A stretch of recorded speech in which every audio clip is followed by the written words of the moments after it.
Señores ministros de la Corte, señores gobernadores, señores diputados y senadores nacionales, presidentes y dignatarios extranjeros, argentinos.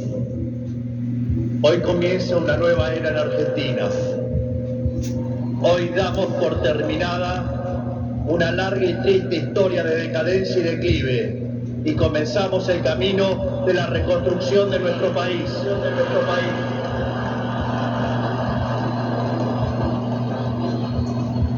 Los argentinos, de manera contundente, han expresado una voluntad de cambio que ya no tiene retorno. No hay vuelta atrás.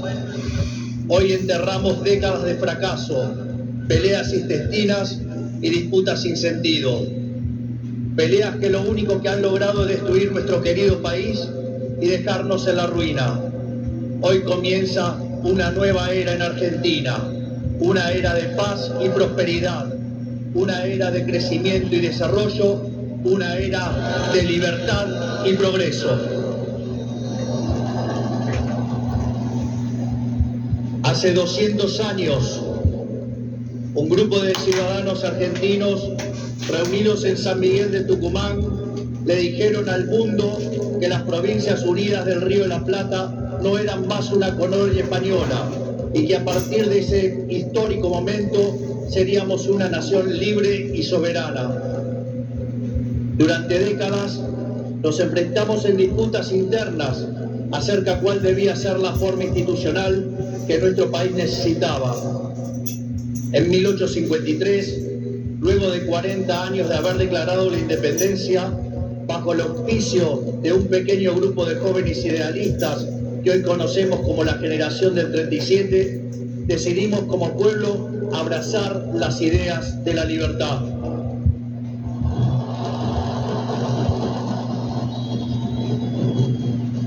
Así, se sancionó una constitución liberal con el objetivo de asegurar los beneficios de la libertad para nosotros, para nuestra posteridad y para todos los hombres del mundo que quieran habitar el suelo argentino.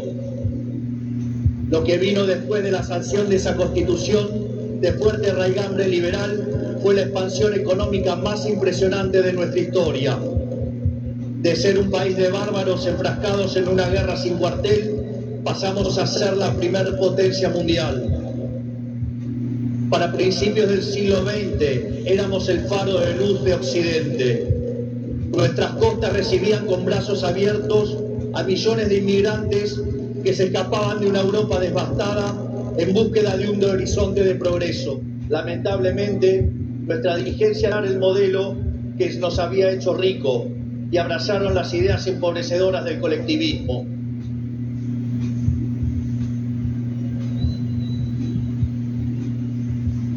Durante más de 100 años, los políticos han insistido en defender un modelo que lo único que genera es pobreza, estancamiento y miseria. Un modelo que considera que los ciudadanos estamos para servir a la política y no que la política existe para servir a los ciudadanos.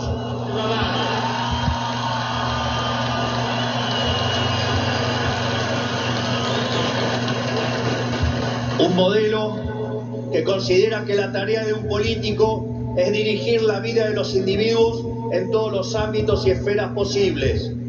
Un modelo que considera al Estado como un botín de guerra que hay que repartir entre los amigos. Señores, ese modelo ha fracasado.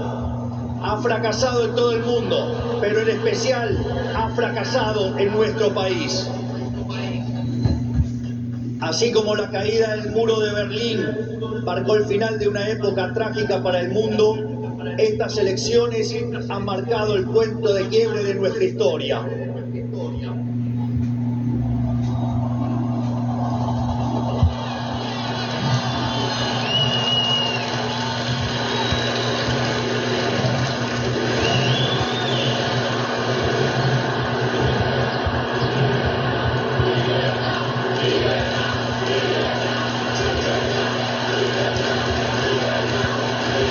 En estos Mucho se ha hablado de la herencia que vamos a recibir. Dejen que sea muy claro en esto. Ningún gobierno ha recibido una herencia peor que la que estamos recibiendo nosotros.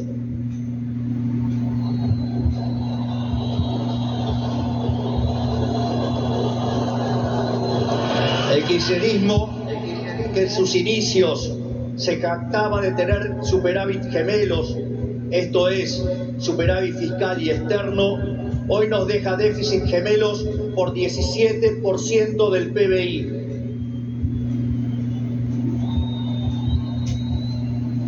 A su vez, de esos 17 puntos del PBI, 15 corresponden al déficit consolidado entre el Tesoro y el Banco Central. Por lo tanto, no existe solución viable en la que se evite atacar al déficit fiscal.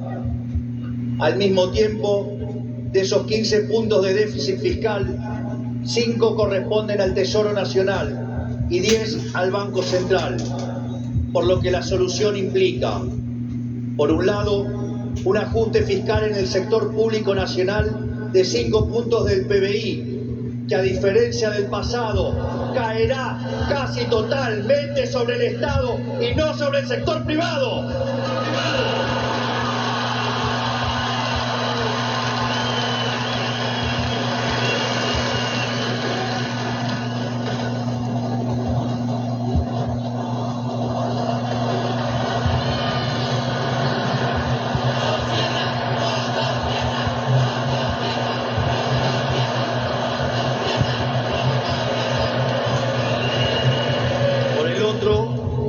Es necesario limpiar los pasivos remunerados del Banco Central, los cuales son responsables de los 10 puntos de déficit del mismo.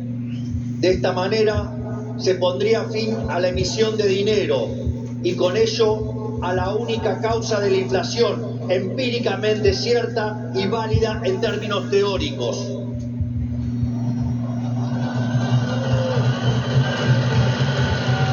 Sin embargo, dado que la política monetaria actúa con un rezago que oscila entre 18 a 24 meses, aun cuando hoy dejemos de emitir dinero, seguiremos pagando los costos del desmadre monetario del gobierno saliente. Haber emitido por 20 puntos del PBI como se hizo en el gobierno saliente no es gratis. Lo vamos a pagar en inflación. A su vez, el cepo cambiario, otra herencia de este gobierno,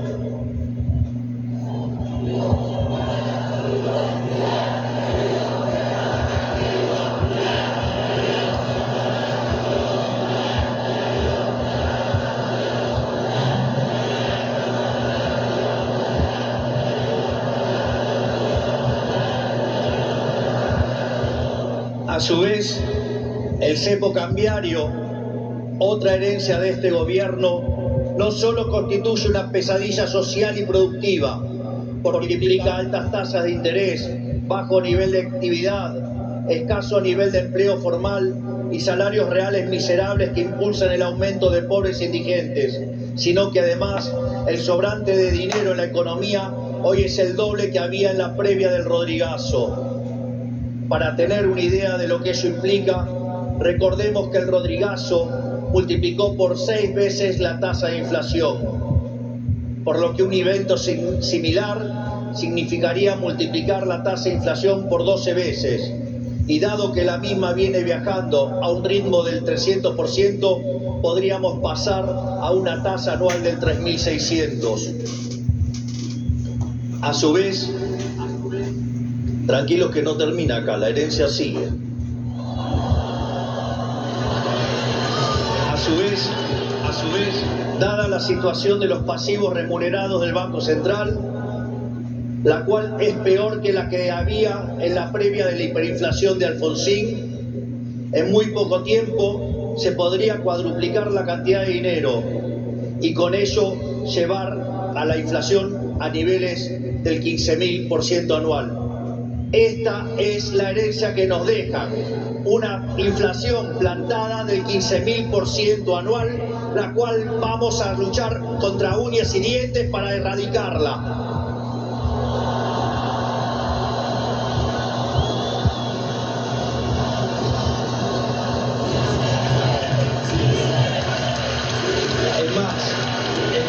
Este número, que parece un disparate, quiero que sepan que implica una inflación del 52% mensual, mientras que hoy mismo ya viaja a un ritmo, de acuerdo a estimaciones privadas, que oscilan entre el 20 y el 40% mensual para los meses entre diciembre y febrero.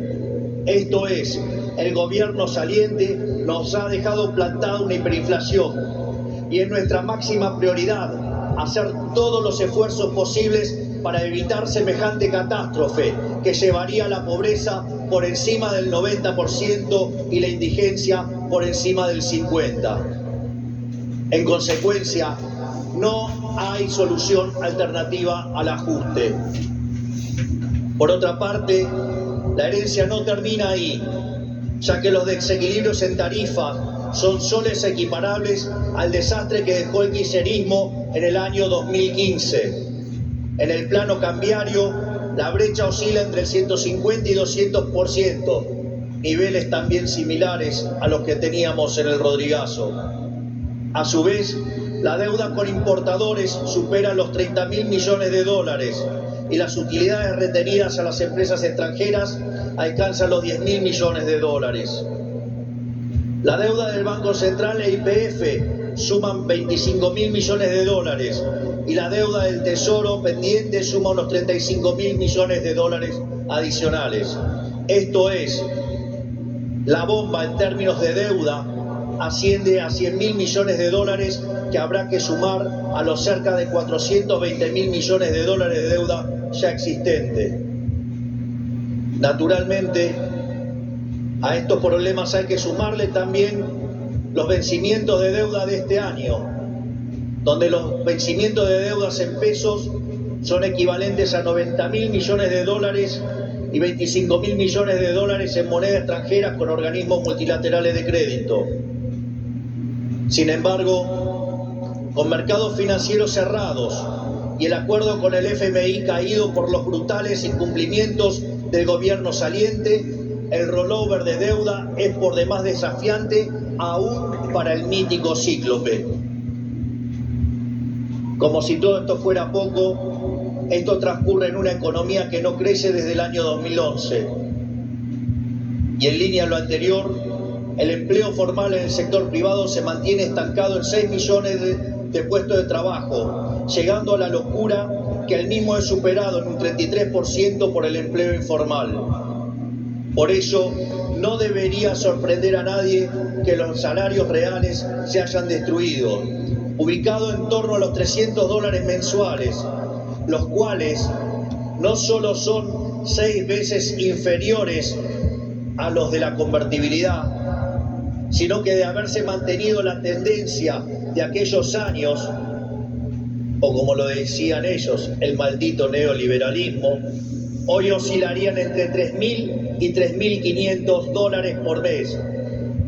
Nos han arruinado la vida. Nos han hecho caer por 10 veces nuestros salarios. Por lo tanto, tampoco nos debería sorprender que el populismo nos esté dejando 45% de pobres y 10% de indigentes. Luego de dicho cuadro de situación, que a todas luces parece irremontable, debe quedar claro que no hay alternativa posible al ajuste. Tampoco hay lugar a la discusión entre shock y el gradualismo. En primer lugar, porque desde el punto de vista empírico, todos los programas gradualistas terminaron mal, mientras que todos los programas de shock, salvo el de 1959, fueron exitosos.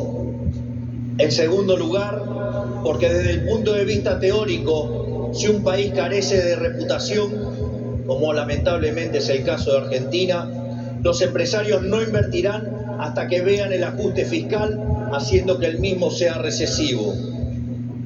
En tercer lugar, y no por ello menos importantes, para hacer gradualismo es necesario que haya financiamiento. Y lamentablemente,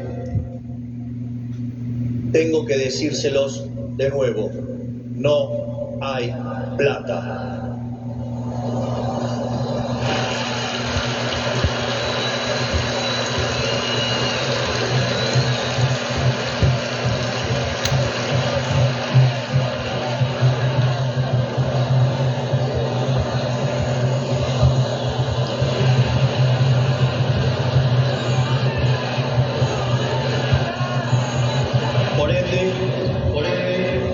La conclusión es que no hay alternativa al ajuste y no hay alternativa al shock.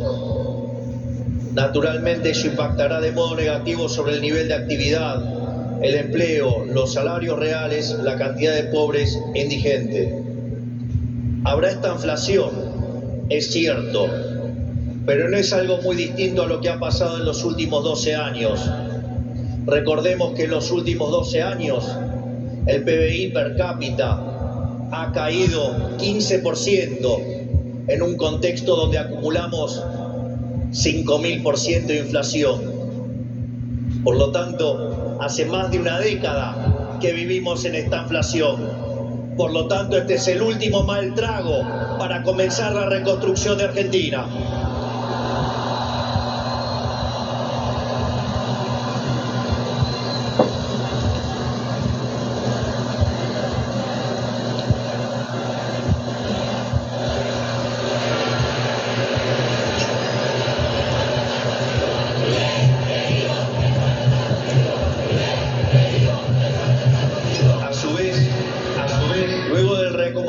Macro que vamos a impulsar, el cual será menos doloroso cuanto mayor sea la caída del riesgo país y cuanto mejor sea nuestra contención desde el Ministerio de Capital Humano, la situación comenzará a mejorar.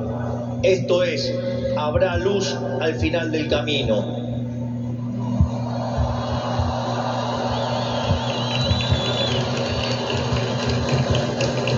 En el caso alternativo, la propuesta sensiblera progresista, cuya única fuente de financiamiento es la emisión de dinero, derivará en una hiperinflación que llevará al país a la peor crisis de su historia, sumado a que nos meterá en una espiral decadente que nos equiparará con la oscuridad de la Venezuela de Chávez y Maduro.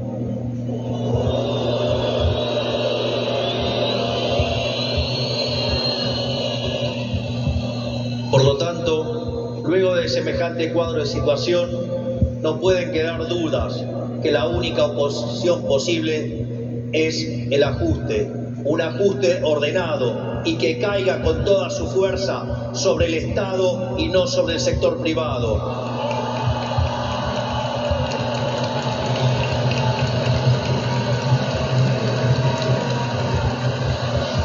Sabemos que será duro, por eso quiero también traerles una frase sobresaliente de uno de los mejores presidentes de la historia argentina, que fue Julio Argentino Roca.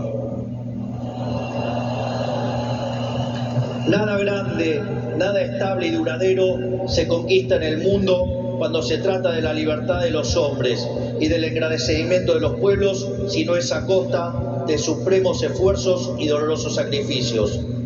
Pero nuestros desafíos no terminan solamente en el plano económico. El nivel de deterioro de nuestro país es tal que abarca todas las esferas de la vida en comunidad. En materia de seguridad, Argentina se ha convertido en un baño de sangre. Los delincuentes caminan libres mientras los argentinos de bien se encierran tras las rejas. El narcotráfico se apoderó lentamente de nuestras calles, a punto tal que una de las ciudades más importantes de nuestro país ha sido secuestrada por los narcos y la violencia. Nuestras fuerzas de seguridad han sido humilladas y maltratadas durante décadas. Han sido abandonados por una clase política que le ha dado la espalda a quienes nos cuidan. La anomia es tal que solo el 3% de los delitos son condenados. Se acabó con el siga-siga de los delincuentes.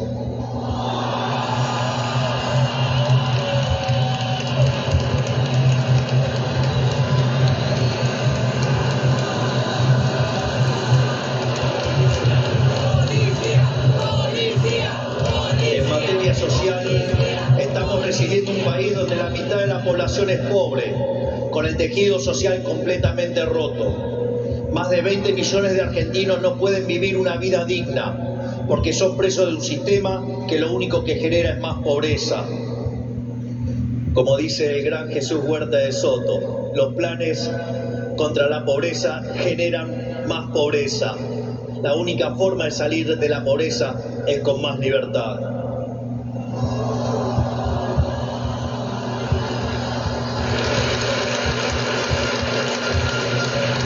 Al mismo tiempo, 6 millones de chicos hoy a la noche se irán a dormir con hambre, que caminan descalzos por la calle y otros que cayeron en la droga.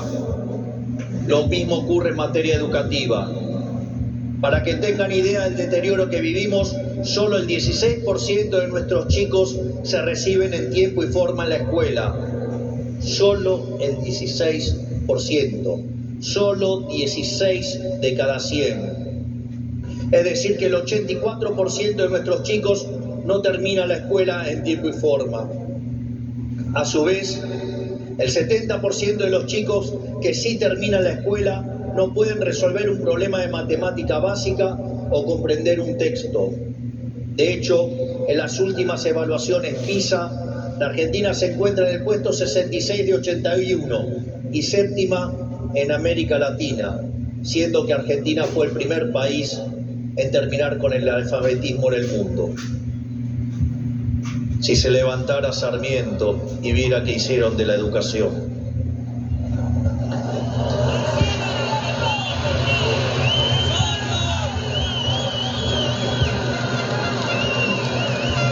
En materia de salud, el sistema se encuentra completamente colapsado. Los hospitales están destruidos, los médicos cobran miseria y los argentinos no tienen acceso a salud básica. Tan es así que durante la pandemia, si los argentinos hubiéramos hecho las cosas como la media de los países del mundo, hubiéramos tenido 30.000 muertos. Pero gracias al Estado Te Cuida y su ineficiencia, 130.000 argentinos perdieron la vida.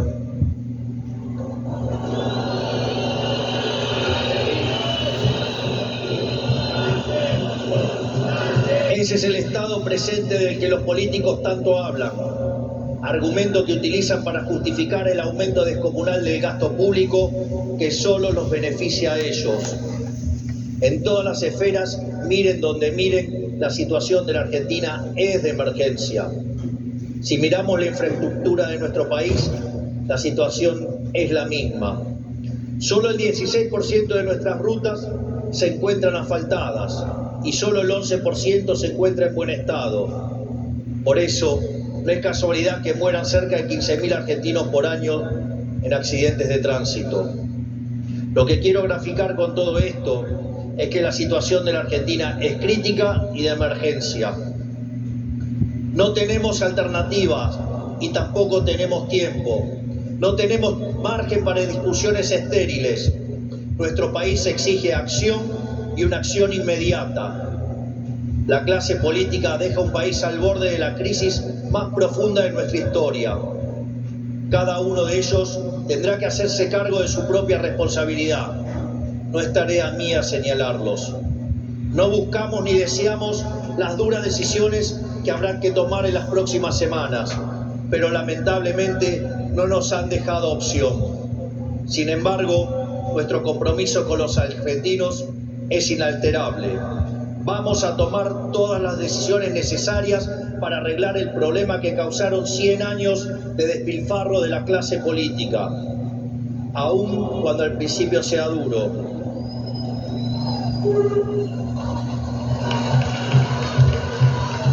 Sabemos que de corto plazo la situación empeorará, pero luego veremos los frutos de nuestro esfuerzo, habiendo creado las bases de un crecimiento sólido y sostenible en el tiempo. También sabemos que no todo está perdido. Los desafíos que tenemos son enormes, pero también lo es nuestra capacidad para superarlos. No va a ser fácil, 100 años de fracaso no se deshacen en un día, pero un día empieza Y hoy es ese día.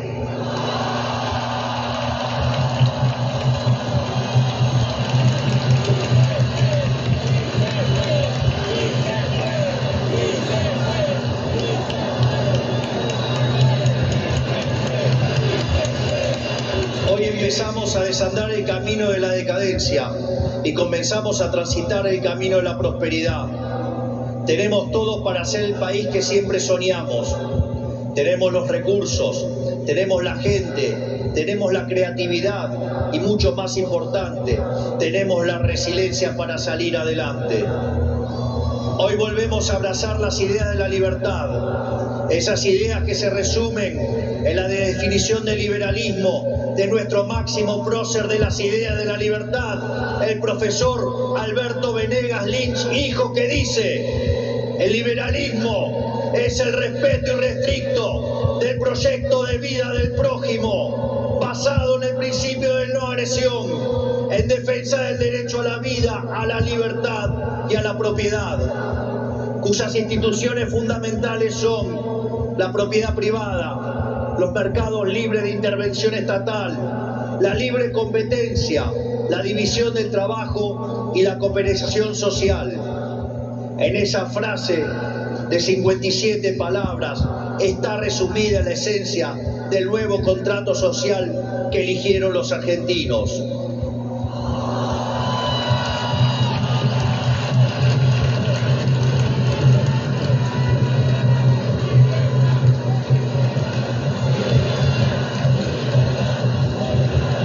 Este nuevo contrato social nos propone un país distinto, un país en el que el Estado no dirija nuestras vidas, sino que vele por nuestros derechos, un país en el que las hace, las paga.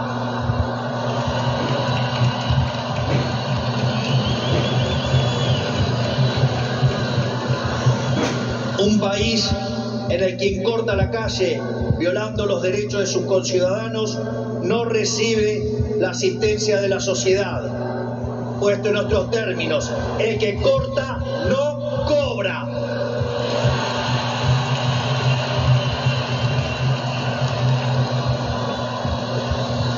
Un país que dentro de la ley permite todo, pero fuera de la ley no permite nada. Un país que contiene a quienes lo necesitan, pero no se deja extorsionar por aquellos que utilizan a quienes menos tienen para enriquecerse a ellos mismos.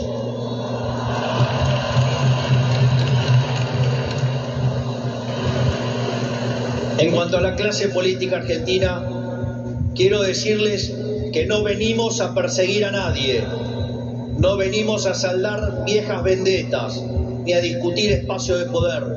Nuestro proyecto no es un proyecto de poder, nuestro proyecto es un proyecto de país.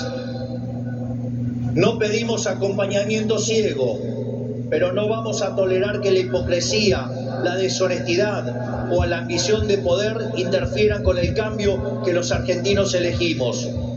A todos aquellos dirigentes políticos, sindicales y empresariales que quieran sumarse a la nueva Argentina, los recibimos con los brazos abiertos.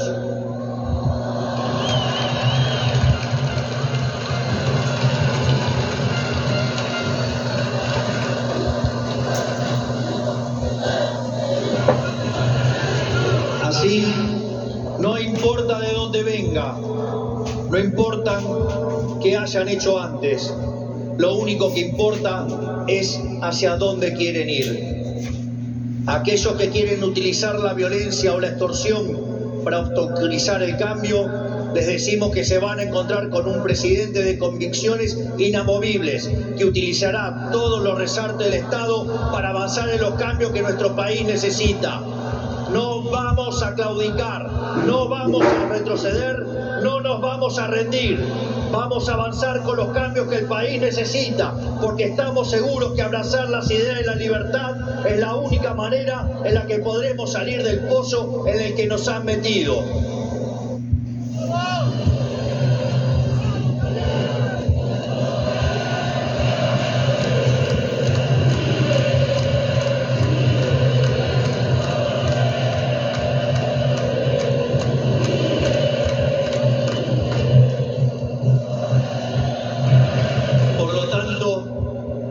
Y para ir terminando, que quede claro, hoy comienza una nueva era en Argentina.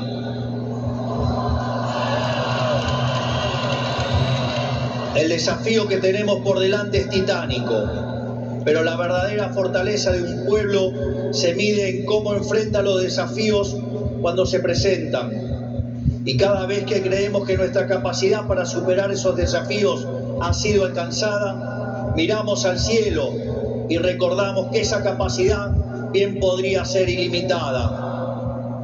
El desafío es enorme, pero lo afrontaremos con convicción, trabajaremos sin descanso y llegaremos a destino.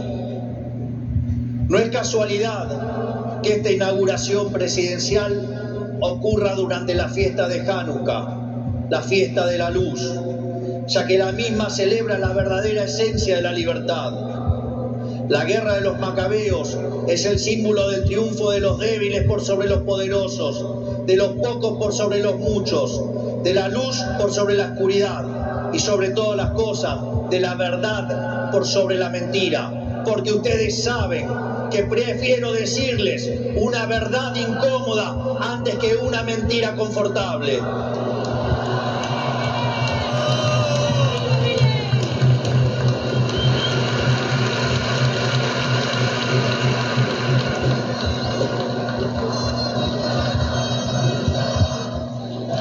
Estoy convencido de que vamos a salir adelante.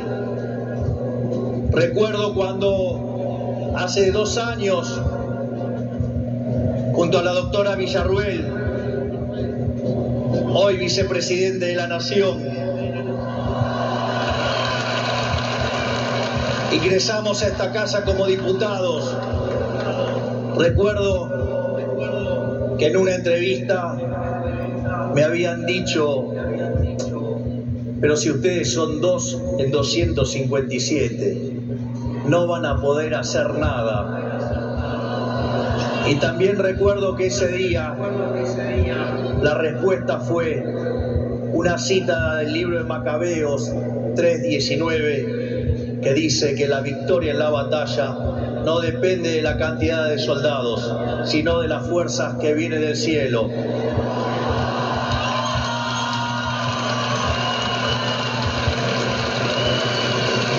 Por lo tanto, Dios bendiga a los argentinos y que las fuerzas del cielo nos acompañen en este desafío.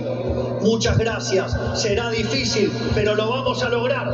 ¡Viva la libertad, carajo! ¡Viva la libertad, carajo! ¡Viva la libertad, carajo! A ponerse de pie que vamos a salir.